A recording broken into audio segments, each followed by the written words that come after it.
everything you know about sin is wrong. You were taught it means breaking rules. You were told it just angers God. But the ancient Hebrews saw it differently. The original word reveals a surprising secret. This secret changes how you view mistakes. We will clear this up very fast. By the end, that heavy guilt vanishes. What did biblical writers actually mean then? Have you wondered why the Old Testament feels loaded with intense rules and crushing punishments? People often read the Bible and assume God is waiting for us to step out of line so He can strike us down.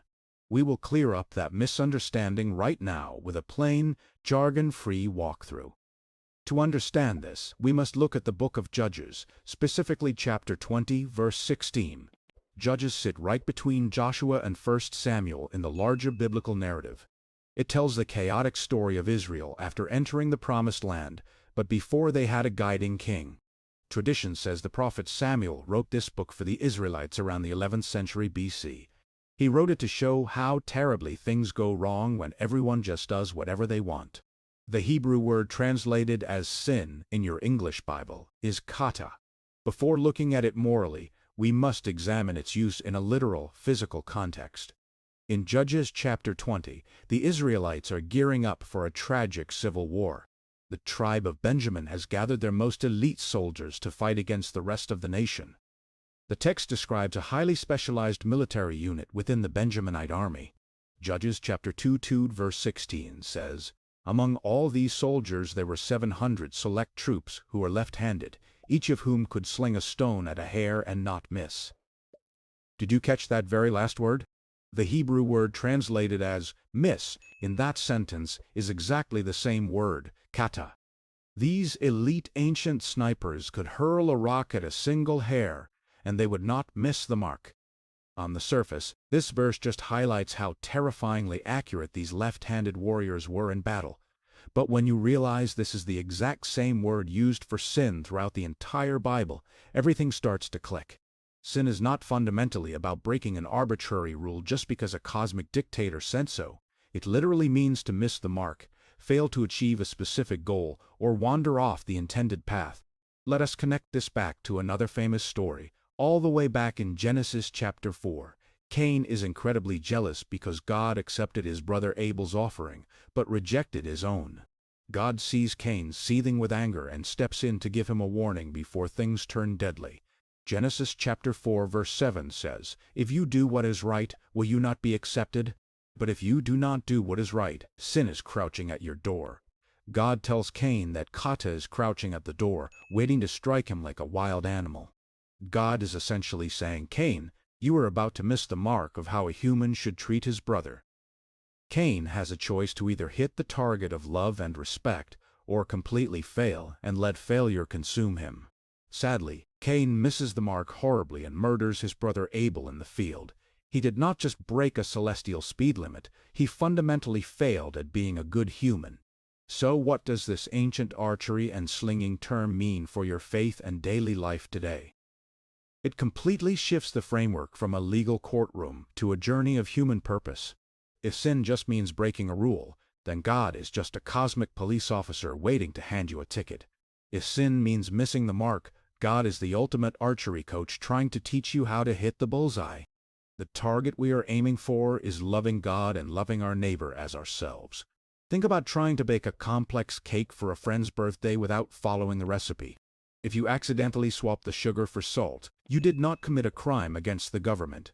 You simply missed the mark of baking a good cake, and now everyone has to eat a gross, salty dessert. The natural consequence of missing the mark is that you ruin the experience for yourself and the people around you. When we lie, cheat, hold on to bitter resentment, or act out of pure selfishness, we are baking our lives with salt instead of sugar. We miss the target of true human flourishing that God designed for us to hit. This is why the Bible takes Khata so incredibly seriously. It is not because God has a fragile ego that gets bruised every time we mess up. It is because missing the mark inherently damages our relationships, our communities, and our own souls. Now, people often ask a very logical question when they first hear this explanation. They ask, if sin just means making a mistake or missing the mark, doesn't that make it seem like no big deal? That is a completely fair question, but the biblical writers would strongly disagree with that conclusion. Missing the mark can actually be catastrophic, depending on what you are aiming at and what you hit instead. If a left-handed soldier in Judges 20 misses the hare he is aiming at, he might just hit his own commanding officer in the back of the head. Just because a failure is framed as missing a target does not mean the collateral damage is suddenly harmless. Another huge misconception is that we can eventually train ourselves to never miss the mark if we try hard enough. We assume that with enough discipline, good habits, and maybe a few self-help books, we can achieve perfect spiritual accuracy. The Apostle Paul completely wrecks this idea in his letter to the Romans. In Romans chapter 3 verse 23, he writes, "For all have sinned and fall short of the glory of God." Notice the language he uses there. He literally describes it as falling short, which is just another way of saying we all fail to hit the target. Every human being who has ever lived, except for Jesus, has pulled the bowstring back and sent the arrow flying into the dirt. You cannot fix a deeply ingrained lack of accuracy by trying harder on your own. Let us look at another fascinating passage that expands on this idea of missing the mark. Proverbs chapter 19 verse 2 says, "Desire without knowledge is not good, and whoever makes haste with his feet misses his way." The phrase, "misses his way," is translated from that exact same Hebrew word, Khata. Think about how profound that simple piece of wisdom really is for our modern, fast-paced lives.